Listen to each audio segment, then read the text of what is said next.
के सम्मानित बुजुर्गों, घरों में जहाँ तक मेरी आवाज़ पहुँच पाती है, सुनने वाली मेरी माताओं और बहनों, नौजवान साथियों और इस कृषि प्रधान देश के उज्जवल भविष्य के बच्चों, काफ़ी लंबे समय के बाद आपके बीच में आने का अवसर मिला है। मैं गांव का आदमी हूँ, खेत से जुड़ा हुआ हूँ।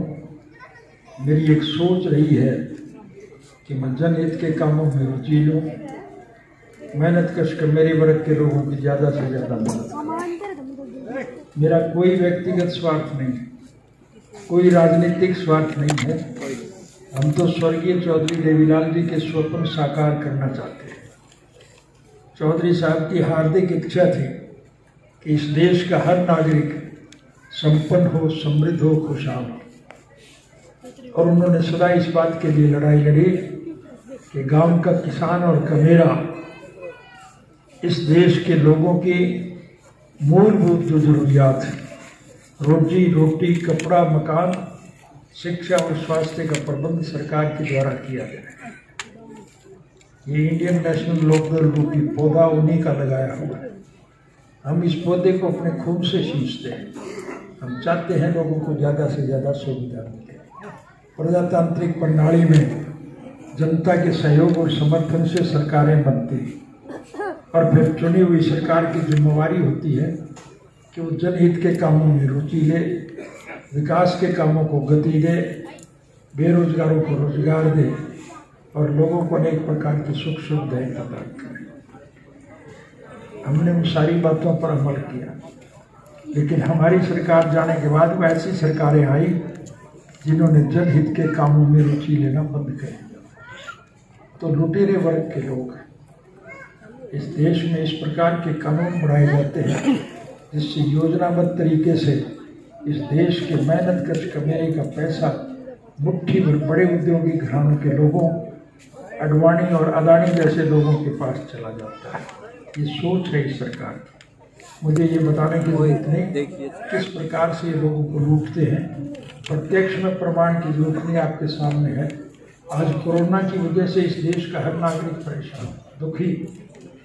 हमारी सभ्यता और संस्कृति में सामाजिक तौर पर हमारी एक सोच है कि भूखे रहकर के भी गरीब का पेट भरने का काम करते हैं। लेकिन मौजूदा सरकार इस कोरोना की बीमारी की वजह से हम जो मदद करते हैं, गुरुद्वारों की तरफ से, मंदिरों की तरफ से, मस्जिदों की तरफ से, सार्वजनिक स्थानों की तरफ से जो मदद की जाती है, उस मदद को सरकार लेकर के अपने खाते में खजा लेती है और फिर वो पैसा सरकार के खजाने से लूट करके अपनी जेबें भरने का काम करती है। इससे ज़्यादा अजीब बात क्या होगी कि पढ़े लिखे इन बच्चों को, स्कूल कॉलेज तो बंद है, लेकिन इन छोटे छोटे बच्चों से भी 5 रुपया महीना ये सरकार वसूल कर रही है। लानत है इस प्रकार की सरकार। इस प्रकार की सरकार अगर देश में रहेगी तो देश का दुर्भाग्य होगा कि नहीं होगा। आज इस प्रकार के कानून बनाए गए, अभी ताज़ा ही ये जो 3 कानून बनाए हैं, वो कानून जब पूरी तरह से इम्प्लीमेंट होंगे तब आप देखोगे कि खेत का मालिक किसान जो है वो अपने खेत का मजदूर बन करके रह जाए। मुझे 5-7 मंडियों में जाने का अवसर मिला था। आपकी मंडियाँ जीरी से भरी पड़ी, उन मंडियों को जीरी कोई खरीद नहीं रहा है। मैंने दुकानदारों से पूछा, किसानों से पूछा कि आपकी मंडी में इतना ढेर लगा हुआ है, क्या वजह है? उन्होंने कहा कि सरकार खरीद नहीं रही, और अगर किसी की 2 क्विंटल खरीद भी ले तो फिर उसके पैसे नहीं मिलते हैं। बाहर ट्रैक्टर ट्राली सड़कों पे खड़े थे। मैंने उनसे पूछा तुम यहाँ क्यों खड़े हो, और क्या करें? ये खरीद नहीं रहे हैं, हम इन्हें वापस लेके जा रहे हैं।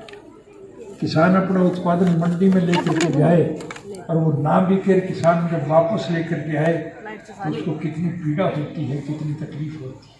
ये हालत आज इस प्रदेश की। आज इस देश में किसान को खेती के लिए न पानी मिलता है, न बिजली मिलती है, न अच्छे बीज मिलते हैं, न समय पर खाद मिलती है। बिजली महंगी है, खाद महंगी है, डीजल पेट्रोल महंगे हैं। क्या करेंगे हम लोग? कैसे काम चल पाएगा? कैसे उत्पादन बढ़ेगा? आज इस देश का हर नागरिक परेशान और दुखी। इन दुखी लोगों को भी एक अवसर मिला है। मैं आपसे एक नंबर निवेदन करने आया हूँ कि आप खुशकिस्मत हो, आपको एक मौका मिला है 3 तारीख को वोट के माध्यम से अपनी मनचाही सरकार बनाने का हौसला जाहिर करो और इस भ्रष्ट और तानाशाही सरकार को इस बात के लिए मजबूर करो कि तुम्हें अपने पद छोड़ने पड़े।